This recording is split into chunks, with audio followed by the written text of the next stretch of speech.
el, a el ferrocarril Arica-La Paz, ¿no? Y ahí ha surgido un gremio, que es el gremio de los transportistas, que han indicado que ellos no están de acuerdo en relación a que pueda entrar a operar el ferrocarril. ¿Por qué razón? Porque ellos no estaban de acuerdo en que se divida el trabajo, ¿no? Y eso, si notan, nos hace perder bastante la eficiencia. ¿Por qué perdemos la eficiencia? Porque en realidad lo que estaba ocurriendo es que un transporte más caro, como es el transporte terrestre, más difícil de manejar porque a veces hay que hacer transbordos, la capacidad de los camiones no es muy grande, es más costoso por el tema del diésel.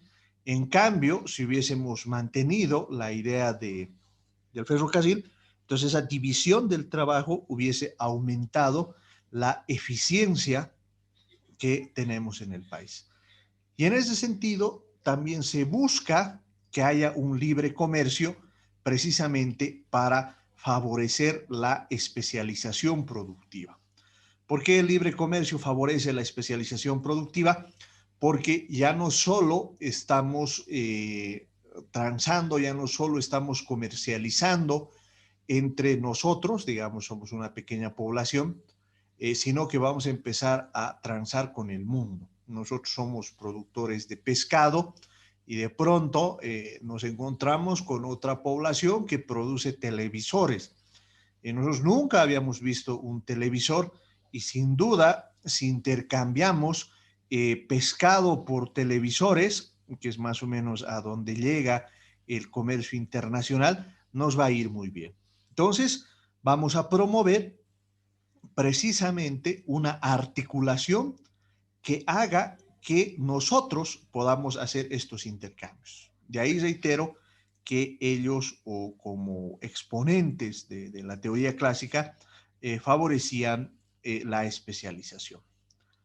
Ahora bien, en los antecedentes precisamente a estas teorías, podemos encontrar también al profesor Malthus, ¿no? Que vivió entre 1766 y el año 1834, al igual que David Ricardo, otro de nuestros grandes exponentes en el análisis de la economía, da una visión complementaria sobre los efectos del crecimiento sobre el incremento de la población y el bienestar. ¿Qué es lo que dice el profesor Malthus? Que el crecimiento económico lo que va a hacer es que haya una mayor demanda de trabajo. En otras palabras, en la medida en que un país crece, aumenta su productividad, aumenta su potencial de trabajo, eso lo que va a hacer es que las empresas demanden más gente. Esa demanda de trabajo va a hacer que se incrementen los salarios y eso va a llevar a un incremento de la natalidad y a un incremento del tamaño de las familias, ¿no es cierto? ¿Por qué? Porque en realidad antiguamente, durante muchos años, la población ha sido inferior en el mundo, menor a los 1.000 millones de personas, ¿no? De hecho, en realidad, si retrocedemos más allá, vamos a encontrar que como seres humanos éramos una población minoritaria dentro de las especies que circulaban en la Tierra, ¿no? Si, por ejemplo, hace 2 millones de años a los animales existentes les dijéramos que los seres humanos íbamos a llegar a gobernar el planeta, bueno, si tuvieran raciocinio, se reirían de nosotros, ¿no es cierto? ¿Por qué? Porque no éramos la especie más fuerte, de hecho éramos una de las más débiles, porque, por darles una idea, si nos tocase enfrentarnos a un tigre, bueno, el tigre nos destroza, ¿no es cierto? pero enfrentarse a un grupo de humanos armados con rifles, lo que va a ocurrir más bien es que el tigre va a tener las de perder, ¿no es cierto? Entonces, ¿cuál es la idea? ¿No? La idea es que como hay una mayor demanda de trabajo, es decir, se necesitan más trabajadores, lo que va a haber es una reacción natural de la gente en el sentido de que se aumenta la natalidad, ¿no? Para ponerlo en sencillo, quiere decir, si digamos hay trabajo, entonces tienes más hijos porque esos hijos van a entrar al mercado laboral y lo que vas a conseguir mediante ese camino es un mayor nivel de ingresos para la economía y eso hace que haya un mayor tamaño de familias, ¿no? Ahora, en ese sentido, la población es una variable endógena y es una función del ciclo económico. ¿Por qué decimos que es una variable endógena? Porque en realidad el endógeno quiere decir que es producido por el modelo y exógeno quiere decir que es ajeno al modelo, ¿no? Así es como funciona este mecanismo.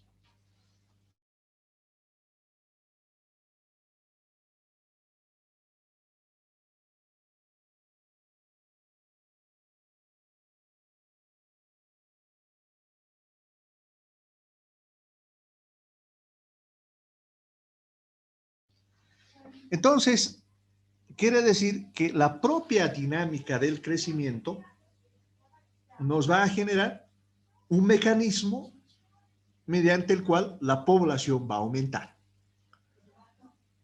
Ahora, Malthus dice, este aumento de bienestar es pasajero por el efecto de la demografía. Demografía es el estudio de las poblaciones sobre la producción agrícola. ¿Por qué razón él creía que esto iba a ser negativo? Porque decía que si hay un incremento de la población, eso va a generar una mayor demanda de alimentos, ¿no es cierto? Porque todos necesitamos comer, es la forma en la que nosotros obtenemos la energía que necesitamos para cada día. Eso va a incrementar las tierras cultivadas y va a generar una caída en la fertilidad de los terrenos. ¿Eso por qué es así? Porque si ustedes notan, especialmente todos los que vivimos en el altiplano o en los valles, sabemos que a la tierra hay que dejarla descansar. Si la tierra no descansa, lo que vamos a tener es una menor fertilidad y por ende vamos a tener una caída en la productividad. Si cae la productividad, quiere decir que se va a producir menos, ¿cierto? Si antes en una cosecha obteníamos 30 arrobas de papa, por así decirlo, en la siguiente cosecha únicamente vamos a obtener 20 arrobas de papa, precisamente porque gradualmente está cayendo la capacidad de producir de esas tierras. Eso va a generar una escasez que va a hacer que los precios de los alimentos aumenten y eso va a provocar una recesión, es decir, una mayor caída del producto y va a haber un aumento de la mortalidad. En otras palabras, para Malthus, la cantidad de trabajadores es una variable que se regula conforme al comportamiento de la economía. En las etapas de crecimiento económico, la población aumenta, pero es esa misma población la que hace que caiga la fertilidad de los terrenos y por ende la productividad, baje el producto y eso hace naturalmente que haya menos alimentos, por lo tanto entremos en una recesión y la gente se muera precisamente de hambre. Entonces, sugiere una relación entre la población y los recursos que no están cuantificados. Él dice que la población crece geométricamente mientras que la producción agrícola lo hace aritméticamente. ¿Cuál es la solución o cuál es la recomendación que el profesor Malthus da en términos de política económica? Que tiene que haber un autocontrol sobre la dimensión de la familia. Él dice, en realidad las familias no deberían ser tan grandes porque ya no va a haber comida para todos. La población debería ser independiente del ciclo económico, es decir, no debería darse el caso que cuando hay una fase ascendente la población crezca, sino que eso debería ser independiente del ciclo económico. Pero además que la población debería estar en función de los recursos disponibles. Eso es, que no debería expandirse con tanta facilidad porque, como estamos viendo, genera problemas de índole económico. Ahora bien, siguiendo este repaso para llegar al modelo de Harrod y Domar, también tenemos antecedentes o forman parte de estos antecedentes, y ahí encontramos también a David Ricardo, que vive entre 1772 y 1823. Al igual que Adam Smith, considera la acumulación de capital crucial para el progreso económico. Eso es, él dice, si hay esta acumulación de capital, lo que vamos a tener es mayor progreso económico. Relaciona la población y el ciclo económico, en ese sentido, tiene una visión parecida a la de Malthus, en relación a que cuando hay una fase expansiva, la cantidad de población aumenta y cuando hay una recesión, la población disminuye. Su visión de la dinámica económica se basa en cuál es el efecto del crecimiento sobre la distribución de la renta y cuál es el impacto contractivo sobre el excedente empresarial. O sea, para ellos, gran parte de la dinámica estaba sujeto a lo que se haga precisamente en términos de la tasa de ganancia.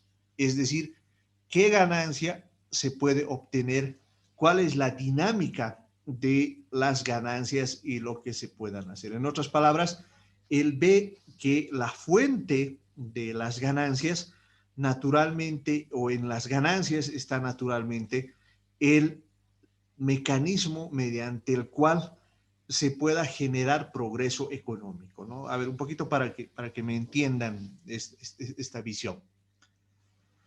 Él se pregunta, ¿por qué la gente produce? Ahora, naturalmente puede haber un sentido altruista. Altruista quiere decir que pensemos en los demás, ¿no? Que pensemos que la gente necesita consumir pan, necesita consumir carne, necesita de sillas, necesita de mesas. Entonces puede haber un sentido altruista para hacerlo, ¿no? Pero el tema está, ¿cómo explicamos que la gente haga eso todo el tiempo? ¿Cuál es la relación? ¿Cuál es el mecanismo que hace que todo el tiempo estemos precisamente dedicados a la mecánica, a la dinámica de la producción? Ahora, ahí la explicación radica en la tasa de ganancia, en la ganancia. En otras palabras, el motor del crecimiento económico es la expectativa de poder ganar más.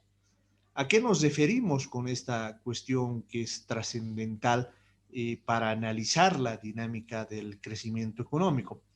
Nos estamos refiriendo a que, por ejemplo, cuando uno decide montar una panadería, hace sus costos y se da cuenta que durante todo el mes va a gastar 10,000 bolivianos, pero producto de las ventas va a obtener 15,000 bolivianos. En otras palabras, esos 5,000 bolivianos se constituyen en la ganancia, ¿no? Si lo extrapolamos esto a otras actividades, podemos gastar 100.000 bolivianos y obtener 150.000 bolivianos. Entonces, esos 50.000 bolivianos se constituyen en la ganancia, se constituyen en el aliciente fundamental que nos va a permitir que podamos lograr mayores niveles de vida. Y eso es importante, ¿no es cierto? Porque quien no sueña, por ejemplo, con viajar, quien no sueña en vivir en una casa grande, tener una cancha de racket, en fin, o sea, en las sociedades actuales, el vivir mejor, el vivir bien, el tener acceso a una serie de mercancías se convierte en un signo de estatus, ¿no es cierto? Por ejemplo, con el tiempo, lo que va a ocurrir es que cada uno de ustedes lo que va a querer tener es pues su propio vehículo, ¿no? Porque su propio vehículo, porque eso les va a dar un estatus en relación a otras personas que posiblemente no lo tengan y de hecho se va a convertir en una necesidad, ¿no? Entonces, él lo que desarrolla y analiza es la importancia de la ley de los rendimientos marginales decrecientes de la tierra, ¿no? Más o menos la idea que él tiene es la siguiente, ¿no? Él dice, en realidad, si uno analiza lo que ocurre con la producción, la masa salarial en el eje de las ordenadas y la población en el eje de las coordenadas, lo que va a ocurrir es lo siguiente. La masa salarial en relación a la población, o sea, aquí tenemos el salario y noten ustedes que esta masa salarial va a crecer conforme a la cantidad de obreros que contratemos. Entonces va a tener esta forma, una forma casi lineal, en el supuesto de que tengamos que pagar lo mismo a cada trabajador. ¿No es cierto? Si un trabajador nos cuesta 10, dos trabajadores nos van a costar 20. 3 trabajadores nos van a costar 30 y así sucesivamente. Ahora, ¿dónde está el aporte de Smith? Radica precisamente en que él es capaz de darse cuenta que la producción agregada lo que va a tener es el comportamiento que ustedes están viendo en pantalla. Es decir, al principio, el aporte del trabajador va a ser más que equivalente que su salario. Es decir, vamos a lograr una mayor productividad, pero a medida que vamos avanzando en los trabajadores contratados, ese aporte en la producción va a ser menor, ¿no? Por decirles, nosotros somos capaces de producir 100 panes. Si contratamos a alguien más, vamos a producir 200 panes, pero el tercero ya solo nos va a aportar con 50. El cuarto nos va a aportar con 10 y el quinto en realidad nos va a significar costo, porque no vamos a tener nada que hacer con él. Las máquinas van a estar todo el tiempo ocupadas, el horno va a estar todo el tiempo en funcionamiento y por lo tanto no vamos a tener dónde ocupar. De esa manera es que nos vamos a quedar con trabajadores que no aporten. Entonces, notamos que en realidad cuando vemos aquí Q, la producción agregada, va a llegar un punto en que la masa salarial va a ser mayor incluso que la producción agregada. Ahora, ¿por qué a él le interesa esto? Porque en realidad la diferencia entre la producción agregada y la masa salarial es lo que genera el beneficio. Ahora, ¿por qué a él le preocupa que el beneficio caiga? Porque si el beneficio cae, entonces cae el interés de los capitalistas, el interés de los productores por producir. Y esa es una mala noticia para el progreso en la visión de Smith. Entonces, existen dos vías para frenar el estancamiento. Primero es el incremento de la productividad agrícola, es decir, nuevas tecnologías que permitan que no lleguemos al punto que advertía Malthus, ¿no? Y por el otro lado, Smith o Ricardo planteaba la necesidad de aprovechar el comercio internacional, es decir, aprovechar las ventajas comparativas que vamos a tener, ¿no? Ahí su ejemplo clásico es el del queso y el vino, ¿no? Es decir, si nosotros somos muy eficientes en la producción de queso, lo que vamos a hacer es cambiar esa productividad creciente con el vino, y los eficientes en producción de vino van a cambiar con nosotros, que somos los productores eficientes con queso. Entonces, eso va a impedir precisamente que los salarios o la masa salarial aumente de la forma en la que estamos planteando. ¿Cuál es la limitación de su análisis? No consideró el papel de la tecnología que implica aumentos de productividad. Él consideraba que en realidad la tecnología era importante en la medida en que aumentaba la productividad agrícola, y ahí es donde se queda. Bien, luego continuamos en este repaso para llegar al modelo de Harrod y Domar, en otro antecedente que corresponde a los marginalistas, ¿ya? Los marginalistas tuvieron un dominio en la segunda mitad del siglo XIX. Actores como Jevon, Menger, Walras, Marshall conforman la visión de los marginalistas. El objetivo que ellos tienen es definir los criterios de decisión óptima de los agentes económicos y analizar las condiciones de equilibrio de mercado que se puedan presentar, ¿ya? Pero bien, hasta ahí no sé si hay alguna pregunta. Tengo algunas fallas con mi sonido, así que por favor tengan la gentileza de escribirme si hay alguna pregunta mediante el chat, por favor.